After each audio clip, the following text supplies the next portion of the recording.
receiving some counseling. What's the latest with her too? Well, that's true. She's been with us since yesterday, rightly put, going through some psychological counseling after she had visited the doctors with a medical form. We are trying very hard to make her understand the need for her to move on and go through the session. And then hopefully once the report is out from the hospital, we'll get to know exactly what we need to do for her medically after that. But for now, yes, she is with us going to some counseling session. All right, just a quick one here. We know that 3 of the suspects who've been arrested, you said earlier that they were junior high school students, 2 of them, and 1 was in senior high school. This young lady we are talking about, is she also within that same range in terms of education? Is she also a junior high school student? Well, I did mention yesterday that this is a victim who's gone through some serious trauma, who is going through serious trauma. And so for us now, the concentration is to make her a bit stable. When I say stable, to make her reading up with us so we could talk to her a bit later. So yes, we have her in our custody, but we haven't spoken to her yet. We will do that when we've realized or when we've seen that, okay, she's able to respond to our question. So what are these young men who've been picked up, what are they being charged with? They haven't been charged. I mentioned yesterday in my statement that these 3 young men or these 3 suspects or students have not been charged yet. Would wait for investigations to be over so we could prefer the appropriate charges against them. Yeah, exactly why I'm asking, just to know if there's been any update today. But just a quick one. If you get onto social media, a lot of people are wondering, with this particular case, this young girl didn't make a complaint, did she? She has made a complaint. Okay, and did she make the complaint after the police took over the matter or before you went in to arrest these suspects? Well, she has made a complaint. I think we'd have to leave it there. You do not want to alter investigations and then preempt whatever is going to come out of it. So let's leave it there. She's not the only person who's made complaints. We have a unit committee member in that area, Bantama, who's also come up to make a complaint. And so let's work with this for now. Okay, now let's talk about those who are circulating this video on social media. We've had Time Without Number, the police talk about that being a crime and also send out some stern warnings. But really, we haven't seen any action in terms of arrests being made. So how is the police going to, go about this? We always hear you say, don't share the videos, don't circulate it. We're going to come after you. But really, we don't hear or see anything like that. Well, it's unfortunate you haven't seen or heard anything like that. But even at that, it doesn't make it something that's not crime. It still remains criminal. And so we still go on to say that whoever circulates or is in possession of this video and still circulating it, it is justice from that act. We will make arrests when we get the opportunity to do that. But I think that it's an attitudinal thing that we all need to come together. If you know it's a crime and you need to stop it, come on. If it was your sister or if it was yourself, would you have allowed it to go viral like it is going now, apart from it being criminal? So it's something that we all need to come together and do understand that, look, whatever it is that we are doing, if it is done on you first, you would not appreciate it. So let's just stop it, apart from it being criminal. But like I said, yes, the warning has gone out there several times. The fact that we probably haven't arrested anybody doesn't mean that whatever is going on is not criminal. It's just against the crimes in the country. So it is something that we should stop. Well, finally, before you go, some time ago, we had a very prominent figure in this country. Her son was said to have been involved in a sex video. What we saw was that the police, or we don't know who did it, but the video was blocked at source, so it was very difficult for anybody to share it, even if you had it. Is the police considering doing that with this particular video? Yes. Okay, so we expect that even if people have it, they shouldn't be able to share it. That's the expectation. All right. Okay. Thank you very much for your time this morning. Hopefully, we'll get back to you in the day for some updates on this rather unfortunate incident that occurred in Bantama. And we were just speaking to ASP Juliana Obeng, and she is the PRO for the Ashanti Regional Police Command. We'll be bringing you more on this, especially visiting the community where this happened, and maybe get your views on social media on this. We've been seeing this time without number, especially this year. Is it time we had a conversation around this and protecting people who are publicly shamed in videos like this? We'll take a quick breather. When I come back, we'll be having more. Please stay.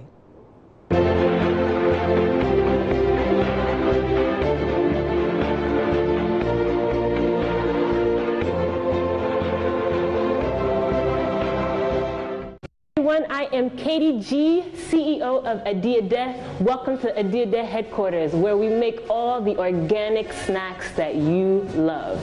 The whole concept behind Adiade is that we're getting older. We're not getting younger. So how can we eat sweets, enjoy sweets, and stay healthy? That's where Adiade comes in.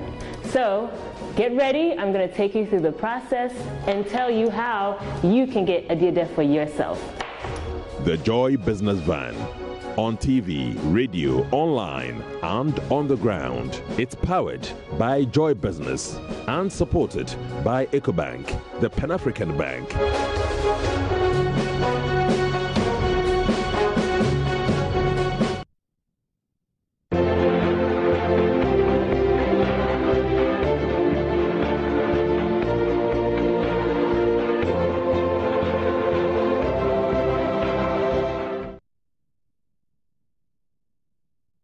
Thanks for staying on the AM show with me, Benis Abubedu. Shortly, I must mention that we'll be taking you to Parliament. Roland Walker is standing by. He'll be having a conversation with Neelante Vanderpoy, MP for Ododo Diodio, on, the year in review, basically talking about governance and some personal issues as well. But let's stay on this issue, this video that's gone viral of a young girl being held down on the mattress. About 4 young boys taking turns to sexually assault her. We just spoke to the police. They tell us they're still on a manhunt for 4 others after picking up 3 suspects.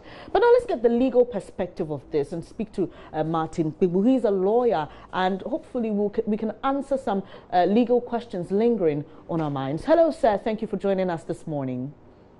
Good morning, Benny. Great to have you. So I just got off the phone. I was speaking to the PRO of the Ashanti Regional Police Command, Julian Obing, and she was talking about the fact that sharing this video is a crime. But my question was, we've had this time without number. We haven't seen anybody take action against somebody who shared a video like this. What do you think we can do as a country to let people really understand that, look, you can't do this and get away with it? Okay. Basically, I think we should publicize those persons or the cases in which some people have been convicted for sharing such videos. Off the top of my head, I can remember at least 3 cases. So there are some cases that we can go back into the archives and bring back. Then maybe you can talk about them from time to time. So in essence, I'm saying that there have been some prosecutions, but it doesn't appear that those cases attracted much or got much traction after the conviction. So that's the best way to go look for those cases. Maybe we can help. We can make inquiries and get copies of those judgments. Then maybe we can have a program of that. And from time to time, you may repeat. And also you can invite other persons on this subject. Yes. All right. Thank you very much for that. Hopefully we would have a program on it like you're saying. But let's talk about these young men involved. We hear from the police that at least the 3 who've been picked up in the junior high school. We don't know their ages yet, but let's just say they are minors, they are below 18. How would this case be treated in the legal perspective? Okay, so once they are below 18, the law is very soft on them because, children generally are more prone to indiscretion. You say, yes, that's the way the law is passed, knowing that, we've all been children before. So sometimes you would see that when you look back, there were things that you said as a child that today you wouldn't dare do.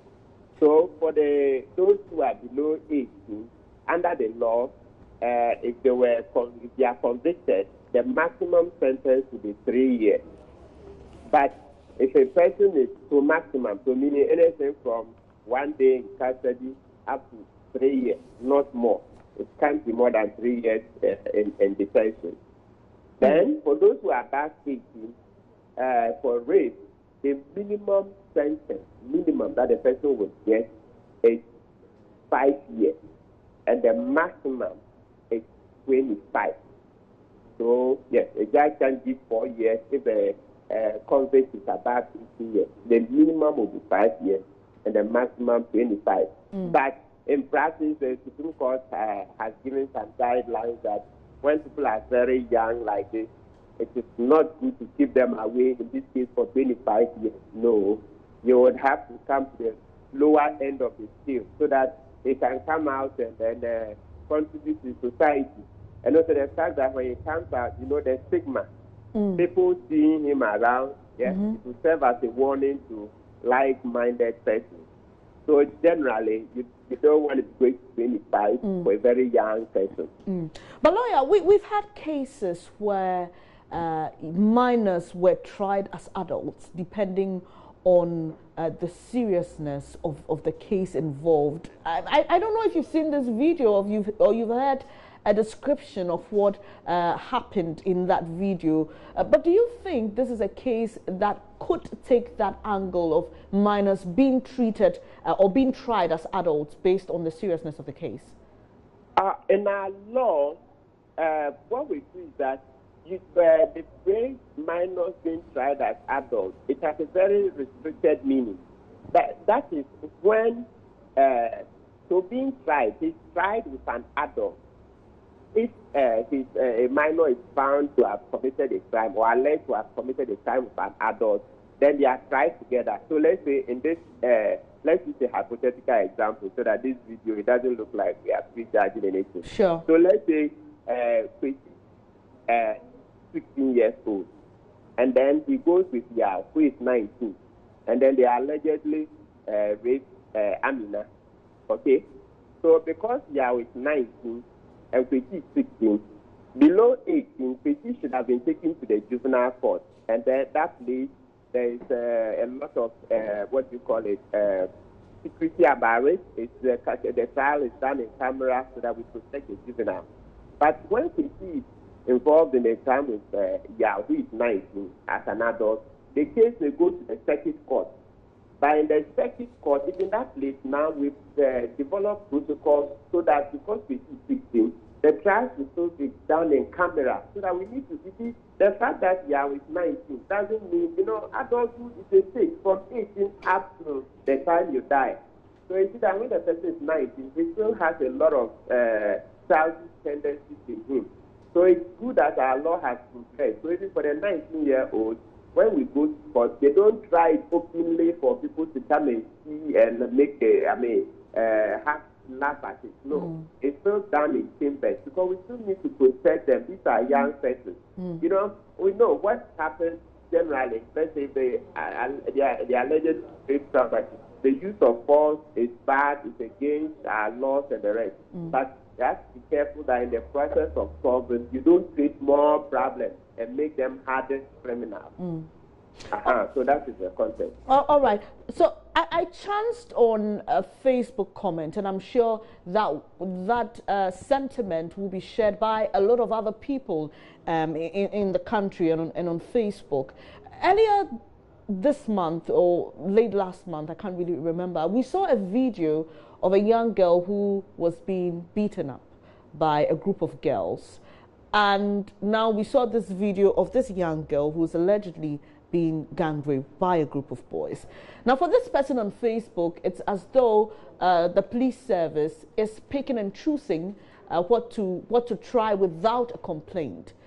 Initially, with this gang rape case, we heard that the police saw the video and decided to act. Now we are hearing that the victim has filed a complaint. ASP Julian Obin won't tell us in which order these two occurred. But for this person on social media, it looks as though as a country we are picking and choosing what to do. We see a video with someone being beaten up and we don't do anything about it. And we see this one with someone being allegedly gang raped and we want to do something about it. How do you think we can address some of these issues in entirety so that it doesn't look like we are picking and choosing? So the first thing is to then contact the police. So let's say that one of you or any of us listeners and viewers is the active citizens. Any person who has seen that video on Facebook can walk into the police station and make a report. That's the law. It doesn't. You don't have to be a relation of the person being assaulted. Any person, once you say something that in your estimation you think that it's a crime, you can walk into any police station and lodge a complaint. Okay, then based upon it, they'll pull down or get a copy of the video and then begin to investigate. But to make the case move forward, obviously you should be able to help the police. You know, they are very constrained. You know, Ghana police, they are not that well resourced, and especially when it comes to internet and all those things. So the main thing is that they have to help the police to identify the victims and the alleged perpetrators. Then the case can move forward. If you ask me, on the face of it, it would appear that this alleged gang rape, the reason it's been able to move forward quickly is the fact that the alleged victim and the alleged juvenile were easily found. But the Facebook one, it doesn't appear to me that people have stepped forward to say that, oh, we know this person, he lived here or he lived there, that's the alleged perpetrator. So what we can do is to, first of all, have a member of the public step forward, go to any police station, lodge that complaint. The police must take that statement, and then the investigations begin. It's as simple as that. I mean, commencing it. But the difficulty comes with identifying those persons in the video. But I think one day at a time, maybe if announcements are made on radio and TV, perhaps people who know them can step forward to volunteer information. But when the statement is not made, it doesn't look like a police act. And so are you saying that there's no way the police can go ahead to take up a case without a complaint from any member of the public? The police on their own can say, well, we've seen this video. I want to assume that some of these policemen, of course, they do have smartphones. They may have seen the video. Do they have to wait for anybody to file a complaint? Is that how it works? No. Sometimes the police themselves act as complainants. When they themselves feel very, when it's so repulsive for them, okay, if they find the act as very despicable, okay, un-Ghanaian, anything, once the alleged act, there's something in the policeman who speaks to, the policeman can lodge a complaint. But you see, what is happening is that because the cases are many, and also the truth is that we have different categories of offenses. You see, when you beat somebody, that's assault. Okay, so assault generally is a misdemeanor. The maximum sentence is 3 years. But in practice, we don't usually even jail people. Okay, but the alleged rape, as I mentioned, it's a first-degree felony. Okay, so that one, as I've mentioned, the minimum that an adult, somebody above 18, would get is 5 years. You see, so and then going up to 25. But for the assault on the internet, the Facebook guide, the maximum is 3 years. So you see that the law has categorized rape as a far more serious offense than assault. So you see how it can affect the psyche of the police too. Sure. Yeah. So it looks like because we are constrained, we have to choose in terms of weight which one is stronger than the other. That's what looks to be the case. But thank you very much for your time, Martin Kpebu. He's a private lawyer, and he's been giving us some insight into the legal perspectives on this particular video that's gone viral of a girl being allegedly gang raped. He's told us, if you have the video, please don't share it because it's a crime, and also, just help us understand for these young boys. We don't know their ages yet, but if they are below 18, what the law says about that, and if they're above 18, what the law also says. Hopefully we'll get you to Bantama and Kumasi, where this young girl or this incident is believed to have happened, and let you know what's happening, what people there also think about this particular unfortunate incident. We would also be taking you live to Parliament. Roland Walker is standing by with Neil and Evander Paul. Please don't go anywhere because we'll be back with more.